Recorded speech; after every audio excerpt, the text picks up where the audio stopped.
Hello, I'm the Dark Master. In today's video, I shall be reviewing the fourth game in the Kirby series, that being Kirby's Dream Course, or as it's known in the Japanese original release, Kirby Ball. It is the second spin-off in the series, and one that is based off golf. Does it end up being a hole-in-one in terms of quality, or does it land in the sandpit? Join me and find out as we start, as always, with the development history of this game.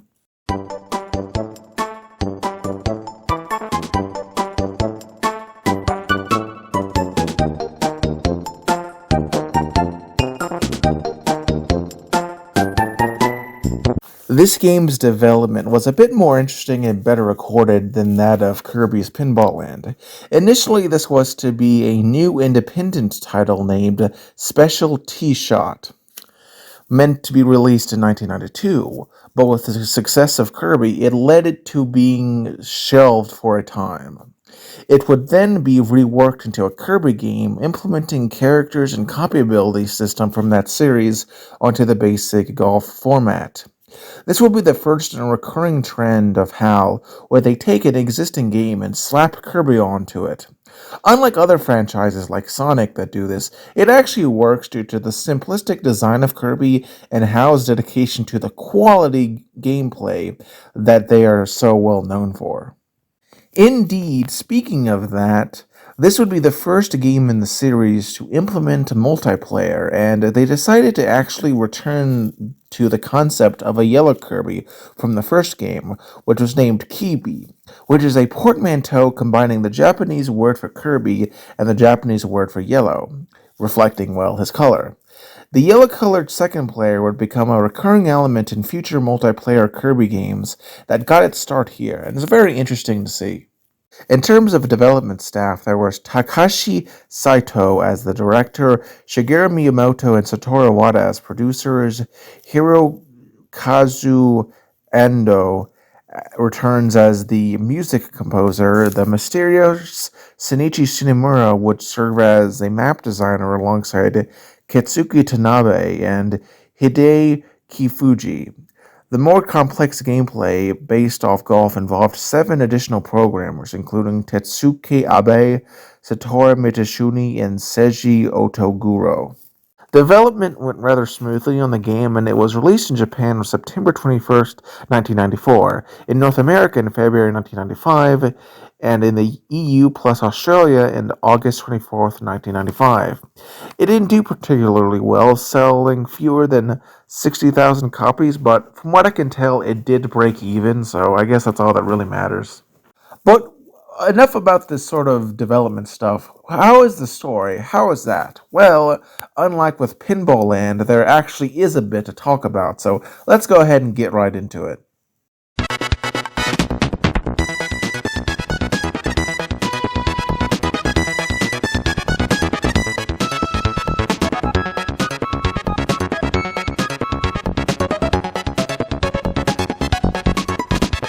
So the story of this game is delivered differently between versions. In the Japanese original, there are actually in-game cutscenes, while in the English release, it was done through the game manual. Remember when people put effort into those, or you even got them? Anyway. Regardless of the exact format, however, both have the same basic story, which I will summarize now.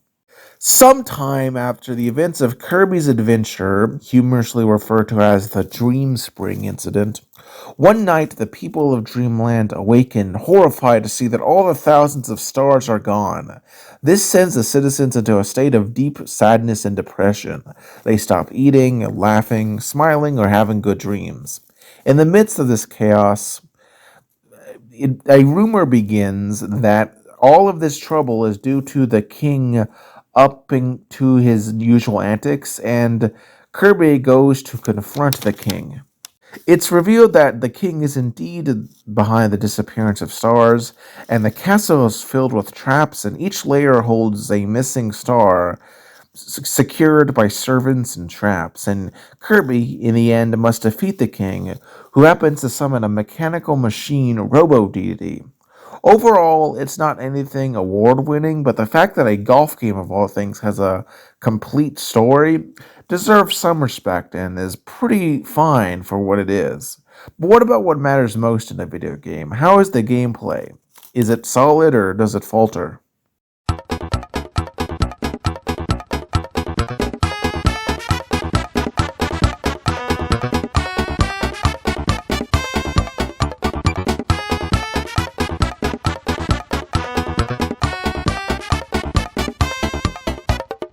Alright, so this game is a golf game, but it's actually a bit more to it than that, which can be seen by taking a look at the controls, which are more complex due to the superior controller of the SNES controller compared to that of the Game Boy.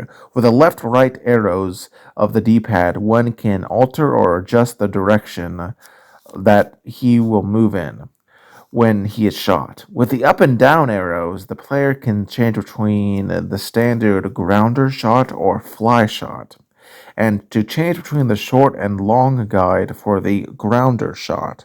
By pressing the A button, the shot panel opens. This can be closed by pressing B, but if you press again, the power meter begins to move, though at this point you are locked into it and can no longer cancel the shot. With the shot itself, you just press A again after lining up the desired shot, and Kirby is launched into his chosen trajectory at the cost of one tomato. The tomatoes are basically a shot counter. If you run out of them, you die. There is a different panel called the spin panel, which can be opened by holding B. While preparing a fly shot, the player can set Kirby's spin direction using the vertical meter before moving on to the power meter. Setting this high will cause Kirby to bounce forwards, while setting it low causes Kirby to bounce backwards. The camera can be moved around by pressing and holding the Y button down plus the D-pad arrows. This allows you to scope out the broader course. Perhaps the most interesting, however, topic that is in this game is that instead of just being a typical golf ball, Kirby can do some things once hit. With the press of the A button, you can bounce a little to get a little more height or distance. Not really all that significant, but can be helpful at certain points, especially when hitting a bumper, which causes Kirby to bounce a little harder. But perhaps far more influential is the abilities, which are obtained by hitting an enemy. Though they can only be used by Kirby once per strike, but if you get a new copy ability during said shot, you can use that as well. Speaking of those abilities, there are 10, and they all have unique, though admittedly somewhat similar abilities. Theirs includes the mainstays as well as old relics from the early years that have since been forgotten by the passage of time.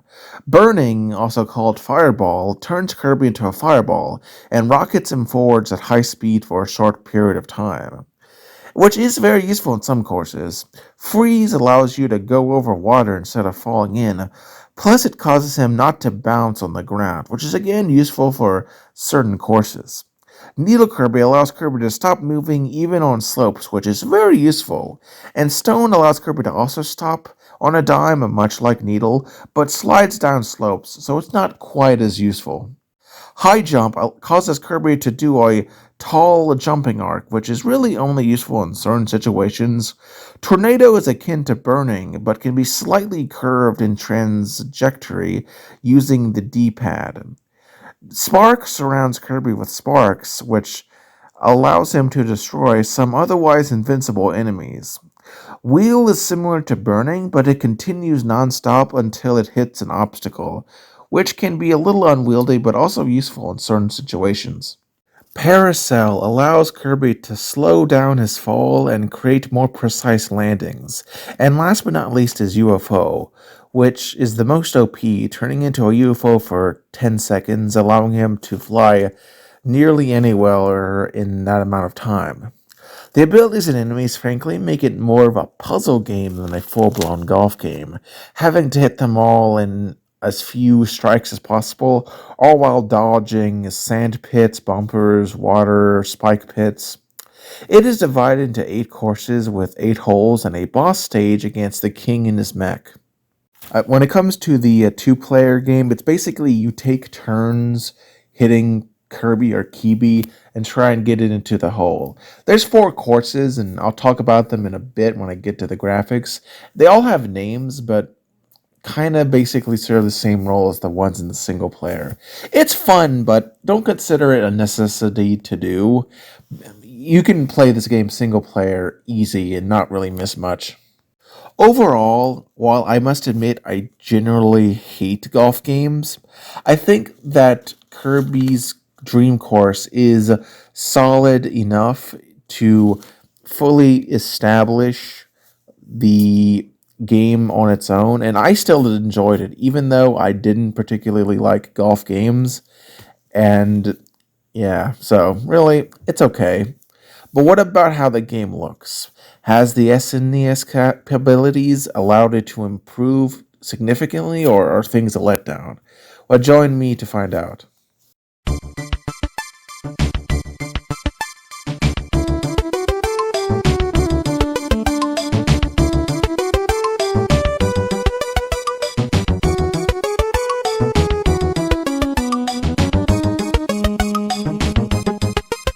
Alright, so it's pretty clear that this game is a massive step up, visually speaking, from the previous 8-bit games I've reviewed. The 16-bit graphics make Kirby look more lively than ever before, and the same can be said of the enemies. But due to being such an early game, they have a lot of the design quirks from older games that weren't fully smoothed out in future games. So it's kind of interesting to see these earlier designs in a more high-res format. So that's kind of interesting. I do have some negatives though, is in each of the previous games, each level, or I guess in some cases, stage, was highly distinctive, but here, while yes, visually beautiful, they sort of blend in together thanks to that checkerboard pattern, which was very common in a lot of early pseudo 3D games because it helped people to gauge the depth perception easier. You see it in some like early Sonic spin-off games. But unfortunately, it has the drawback of homogenizing levels to a point where there's really nothing to say about them. They're all basically just various different colors of the same area, really. There's, one with blue, one with green, various colors of pink and purple. You know what I mean? Like there isn't any like depth to it. Except for the final one, but we'll get to it later. But what about the music? How is that? Is it any good, or is it as bland in some cases as like the level design here?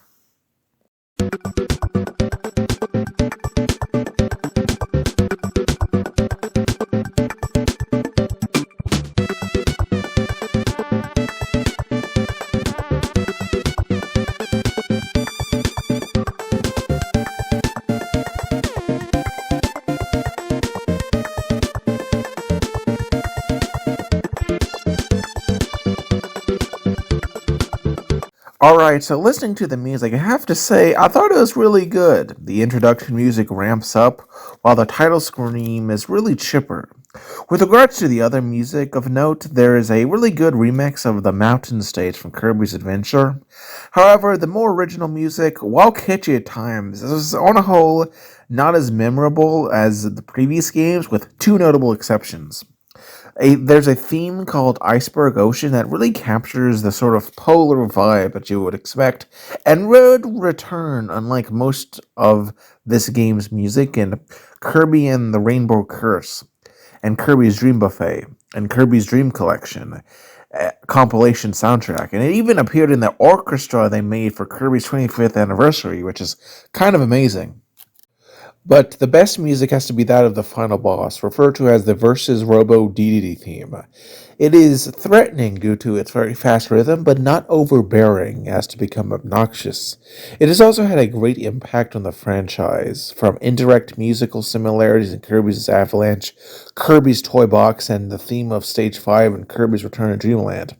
It would make a proper return in Kirby's Fighter Deluxe and would go on to be seen in Kirby's Star Allies and Kirby's Dream Buffet. Overall, the music of the game is alright, with some very bright spots, but just a general sort of sea of mediocrity that admittedly is not nearly as memorable as that of the games I've encountered before.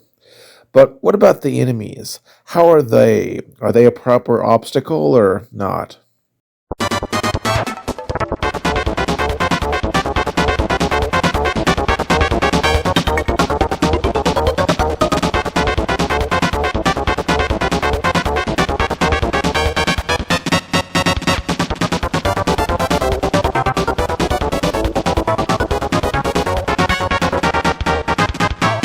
All right.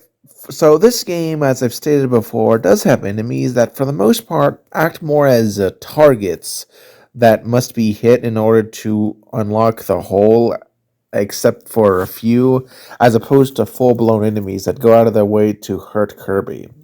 Of course, you got your classic ones that we've seen again and again, including Chili, Flamer, Kaboo, Rocky, Sparky, Squishy, Starman, Twister, UFO, Waddle Dee, Waddle Doo, and Wheelie. There are some old relics too that have become forgotten in time, like Togezo, Gasper, and Mr. P. Umpkin, who is such a cool name that I can't really say anything negative about the guy. Some enemies are a bit different. Gordos serve as indestructible objects that go along a set path and must be avoided. They become really prominent in some maps to the point of being a little obnoxious. Krakow floats around and shoots lightning and can only be destroyed with lightning ability. Wispy Woods is similar but immobile and again can only be destroyed with a certain ability. The only unique enemy is this guy called Transformer. No, we're not fighting Optimus Prime, even though that would be fun. It's this weird character that's meant to be a sort of slot machine, but I always thought he looked more like a clown cupcake guy. He gives like any copy ability randomly whenever he is hit, and as you can probably expect, we never see him again.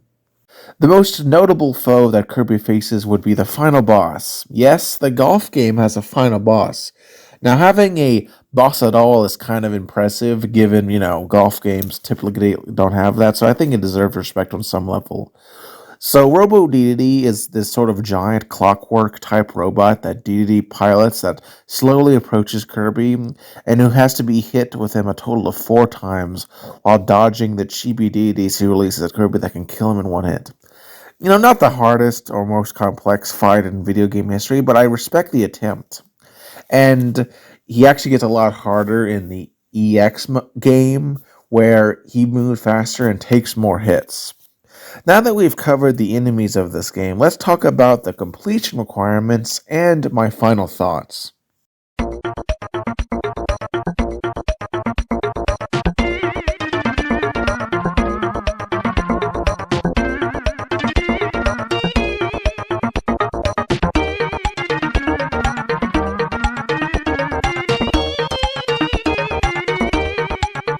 Alright, so in order to 100% complete Kirby's Dream Course, there's technically no in game tracker, so technically there's no real 100% completion requirements outside of beating the game and unlocking the extra modes for both multiplayer and single player.